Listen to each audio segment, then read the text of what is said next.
A paz do Senhor Jesus, amém? Caros irmãos e irmãs, professores e alunos inscritos aqui no canal, sejam todos bem-vindos em nome de Jesus.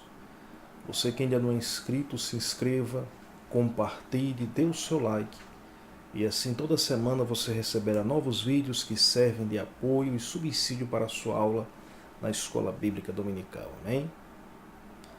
Na série EBD, aulas em vídeo, vamos apresentar agora, com grande alegria e satisfação, o quarto trimestre das lições bíblicas de 2017, que tem por título A Obra da Salvação. Jesus Cristo é o caminho, a verdade e a vida. A lição de número 1 tem por título Uma Promessa de Salvação. A nossa lição ela está baseada no texto de Gênesis capítulo 3, versículos 9 a 15. A lição ela fala sobre o conceito bíblico de salvação, a importância da doutrina da salvação, a salvação prometida no Éden.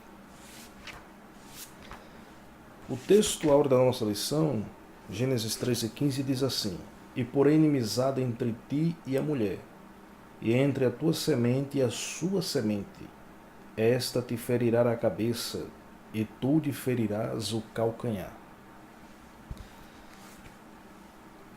A presente lição trata de um dos temas principais da teologia cristã, que é a doutrina da salvação. A doutrina da salvação, ela apresenta de forma magnífica a obra redentora de Cristo em prol da raça humana. O que eu acho interessante no título dessa lição é que fala que a salvação é uma promessa de salvação.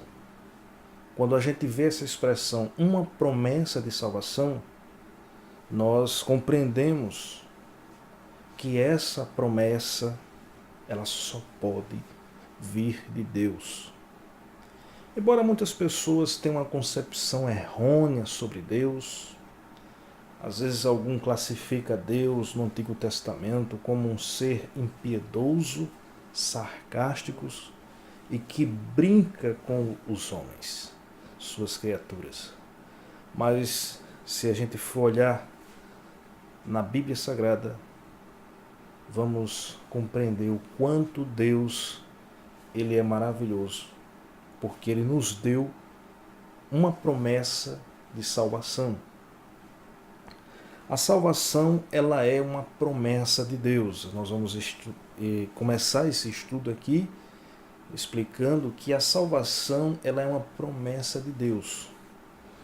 Primeiro pelo fato de que somente Deus ele pode prometer. Salvação é algo que só pode vir da parte de Deus, não poderia vir de outro lugar, de outra fonte.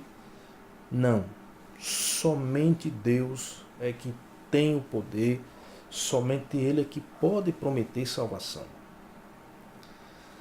Em Gênesis 3:15, onde nós lemos no texto áureo da nossa lição, Deus aqui ele faz a primeira predição dessa promessa.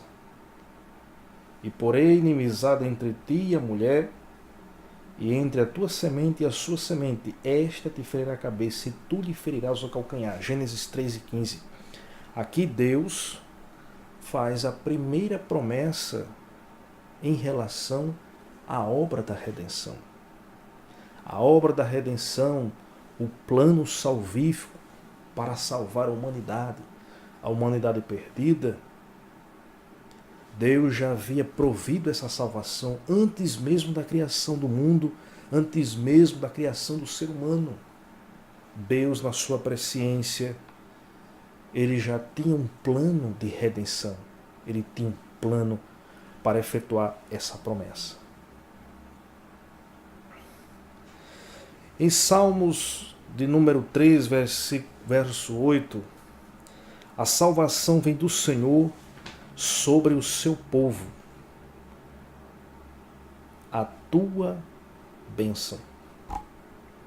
Então nós podemos observar que a salvação, ela vem do Senhor. Em 1 Timóteo, no capítulo 2, versículos 3 e 4, está escrito assim: pois isto é bom e agradável diante de Deus nosso Salvador, o qual que quer que todos os homens sejam salvos e cheguem ao pleno conhecimento da verdade. Ainda em Tito, na carta de Tito, capítulo 2, versículo 11, está escrito: porque a graça de Deus se há manifestado, trazendo salvação a todos os homens. Então, não temos dúvida que as Escrituras testificam que a salvação é uma promessa de Deus. É Ele que prometeu. Ah, mas foi Deus que foi o ofendido na questão do pecado. Mas, todavia, pela sua bondade, pelo seu amor, pela sua misericórdia, Ele nos deu uma promessa de salvação. Então, a salvação, ela é uma promessa de Deus. O que é salvação? A palavra salvação, para nós definirmos aqui, biblicamente falando, a palavra salvação do grego é sotéria. Essa palavra, ela denota libertação, preservação e salvação, no sentido de um perigo iminente. A gente pode observar isso baseado em alguns textos, como Mateus capítulo 1, versículos 21. E dará à luz a um filho, e lhe porás o nome de Jesus, porque ele salvará o seu povo dos seus pecados. Ainda em Tito 1 e 10, aliás, 1 Tessalonicenses 1 e 10,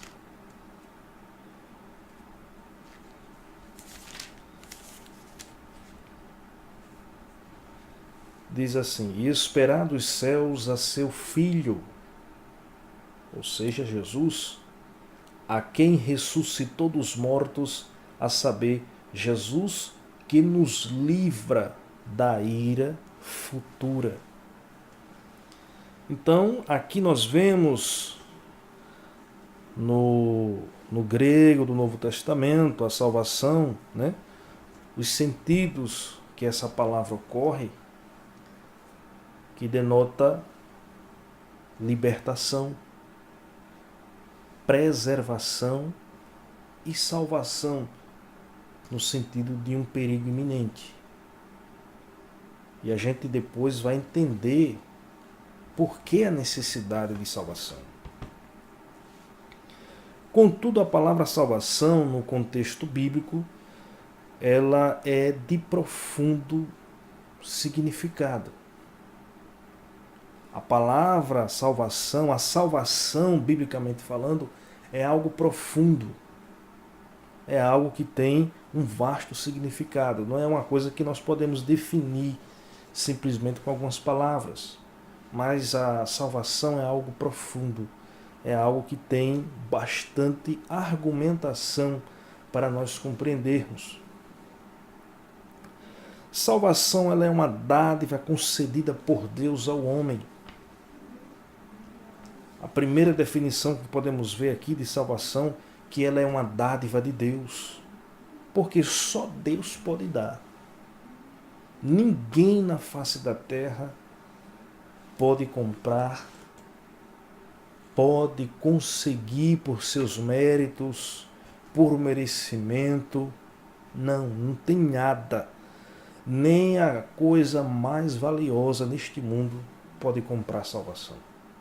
Nem mesmo um alto sacrifício nos faz merecer salvação. Porque salvação é uma dádiva, é Deus que está dando. É Deus que deu a promessa, é Deus que planejou a salvação. Por isso que ela é uma promessa. Então, salvação é uma dádiva de Deus, concedida ao homem, não a outro ser, ao homem, porque o homem é que precisa de redenção. O homem precisa de salvação. O homem precisa de libertação. Então, salvação é uma dádiva. Deus dá essa dádiva ao homem. O homem não merece. Nós não somos dignos de receber salvação. Não merecemos salvação.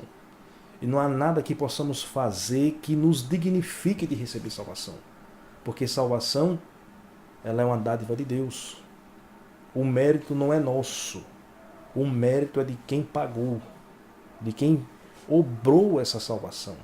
Ou seja, Jesus Cristo. Por isso que ela é de graça. Por isso que ela é uma dádiva.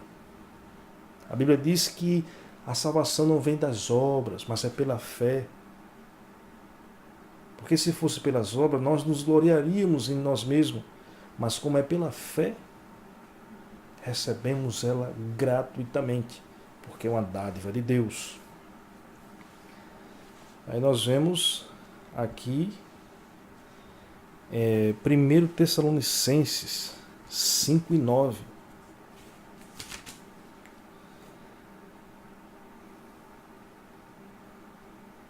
Porque Deus não nos destinou para a ira, mas para a aquisição da salvação por nosso Senhor Jesus Cristo.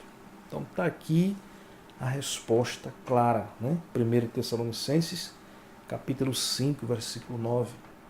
Deus não nos destinou para a condenação, para a perdição, mas nos garantiu a salvação por intermédio de Jesus Cristo. Ou seja, salvação é uma dádiva concedida por Deus. Salvação é o resultado da obra de Cristo. Tudo o que ele realizou no seu ministério terreno, seus ensinamentos, suas pregações, suas obras, milagres, a obra que ele realizou neste mundo, como o Verbo de Deus encarnado, que veio do céu, que nasceu de forma milagrosa de uma virgem, que findou ali na cruz com a sua morte, derramando o seu sangue, e que foi confirmada, assegurada pela sua ressurreição. Então, salvação é isso. Quando nós reconhecemos que a obra de Jesus foi o resultado dessa tão graciosa salvação. O que ele fez, o que ele suportou, foi para a nossa salvação. Aí a Bíblia diz lá em Isaías que o castigo que nos traz a paz estava sobre ele. Todos os passos terrenos de Jesus marcou o resultado da nossa salvação. Tudo que ele passou, as blasfêmias, o sofrimento, tudo, a cruz, foi para a nossa salvação. Então, salvação foi tudo aquilo que Jesus realizou no seu ministério terreno até a cruz.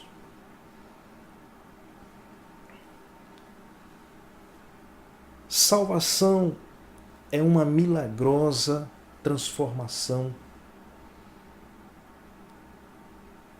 uma transformação espiritual na vida do pecador,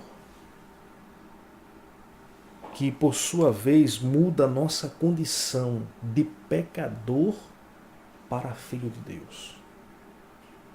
Só salvação, como promessa de Deus, como resultado da obra de Cristo, é que pode mudar o homem desse estado.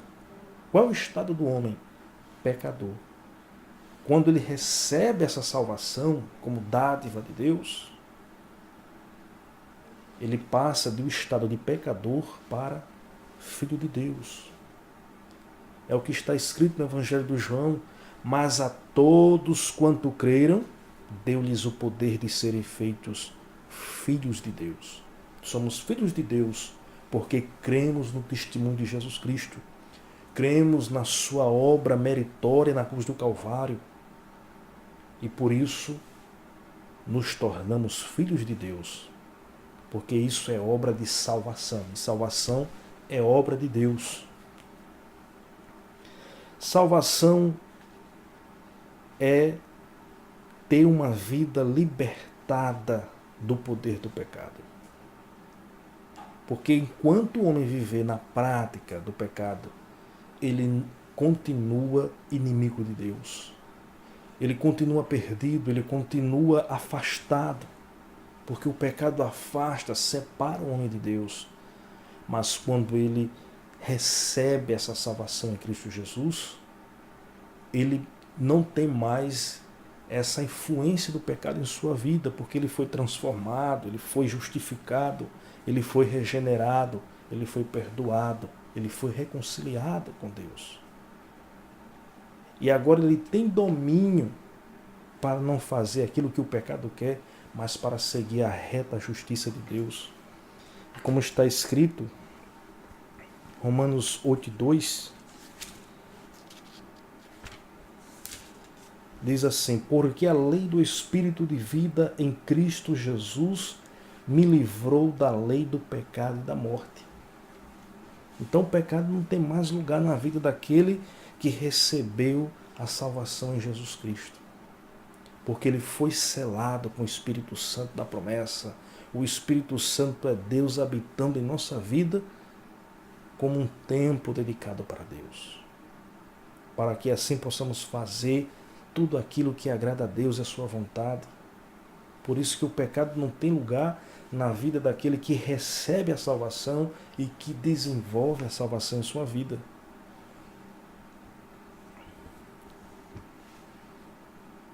Salvação é ter a oportunidade de se reconciliar com Deus.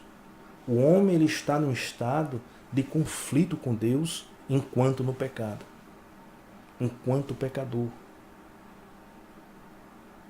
É o que diz lá em Romanos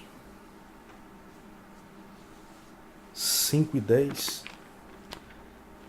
Veja só, quando nós aceitamos a Cristo, que recebemos essa salvação, nós temos a oportunidade de ser reconciliado com Deus, ou seja, a nossa comunhão é restaurada.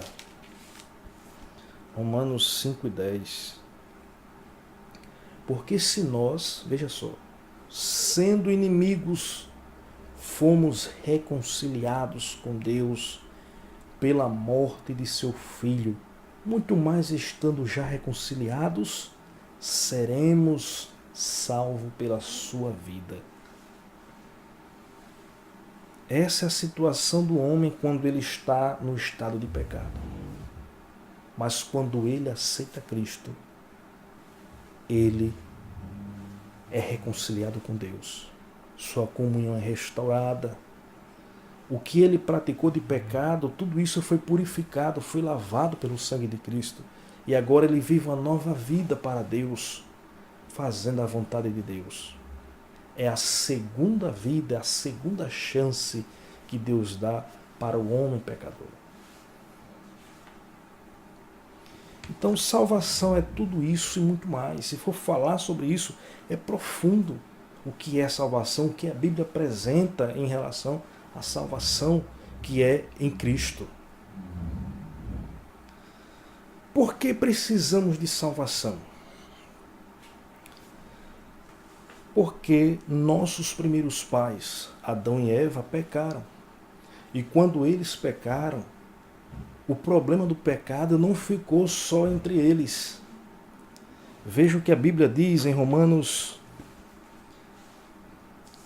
capítulo 3, versículo 23. Porque todos pecaram e destituídos estão da glória de Deus. Todos pecaram. Não existe um homem na face da terra que não seja manchado por esse estigma chamado pecado. O único que não pecou foi Jesus Cristo. Por isso que a sua morte garantiu a nossa salvação. No capítulo 5, versículo 12, diz assim: pelo que como por um homem entrou o pecado do mundo, e pelo pecado a morte, assim também a morte passou a todos os homens, por isso que todos pecaram. Então, o pecado desse casal trouxe consequências para toda a humanidade, toda a posteridade. O pecado passou a todos os homens. Quando o homem pecou, ele perdeu aquela comunhão com Deus. Todo aquele privilégio que o homem vivia no jardim de Deus, por causa do pecado, ele perdeu. Tudo isso foi por causa de uma transgressão, de uma desobediência. O homem não estava ali desinformado, não estava desatualizado das coisas.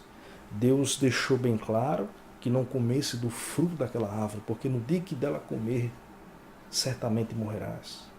Ele tinha de tudo, mas ele desejou o fruto daquela árvore, porque a serpente enganou a mulher, dizendo que certamente não morrerá, mas será como Deus, conhecendo o bem e o mal. Então isso foi o que impulsionou o desejo de pecar. Ser igual a Deus. Então quando o homem comeu, mas a sua mulher, do fruto daquela árvore, abriram seus olhos e perceberam que não ficou como Deus, mas um grande problema ali iniciou ali, porque eles pecaram. E não foi nada daquilo que eles desejavam, imaginavam, mas eles foram enganados. Mas eles sabiam, porque Deus deixou claro isso. E mesmo assim, o homem procurou resolver o problema do pecado pela sua própria sorte, pela sua própria conta, mas não resolveu, vestiu-se de figueira, mas quando ouviu a voz de Deus, ele teve que se esconder, porque ele tinha na sua consciência aquela concepção de que pecou. Aí Deus vê tudo aquilo, e aí a gente pode observar que o pecado trouxe consequências desastrosas para toda uma vida. O homem, quando ele pecou, ele perdeu a comunhão com Deus. Isso trata-se de morte espiritual. Passou de um filho de Deus, coroa da criação, para ser inimigo de Deus. O homem morreu fisicamente. No decorrer do tempo, o homem passou a envelhecer, o homem passou a ter doenças, sofrer as intempéries da vida, até chegar à morte. Deus não criou o homem para a morte é consequência do pecado. E a Bíblia diz que o salário do pecado é a morte. A morte passou a reinar na vida do ser humano por causa do pecado. O pecado trouxe consequências até mesmo para a vida social, porque dali veio os conflitos. Quando o homem pecou diante de Deus, ele disse: foi a mulher que tu me deste. A mulher disse: foi a serpente que me enganou. Depois veio os primeiros conflitos, o primeiro homicídio, o aumento da violência, tudo isso por causa do pecado. Até a terra foi amaldiçoada por causa do homem que pecou, transgrediu o mandamento de Deus. Mas Deus não deixou o homem pela própria sorte. Embora que esse era o objetivo de Satanás, de destruir a humanidade, frustrar os planos de Deus, o homem agora é expulso do jardim, desprovido de tudo, e no caminho do pecado, o destino era a perdição. Aí nós vemos Deus se aproximar do homem e vestir-lhes com peles de animais. Isso aponta para um sacrifício, porque foi Deus que deu. Pele de animal fala logo de quê? De um sacrifício. Um animal foi sacrificado para ali revestir o homem, porque aquilo era algo dado por Deus. E a lei aponta para algo futuro, ou seja, o sacrifício de Cristo na cruz do Calvário, que nos revestiu de salvação para nos restaurar de novo na presença de Deus. Nós podemos observar que, embora o inimigo tentou ferir, tentou frustrar os planos de Deus, mas na cruz do Calvário, ali de uma vez por toda, Jesus ele esmagou a cabeça da serpente, pois o pecado não tem mais domínio sobre aqueles que aceitam o testemunho de Jesus Cristo. Enquanto o homem estiver no pecado, ele continua sendo um pecador, carente de salvação. Mas quando ele aceita o Evangelho de Cristo, quando ele recebe Cristo pela fé, o pecado já não tem mais domínio sobre ele. O reino da morte, a condenação, já não pode mais fazer um servo de Deus temer, porque a salvação, a promessa de Deus está assegurada na vida daquele que crê.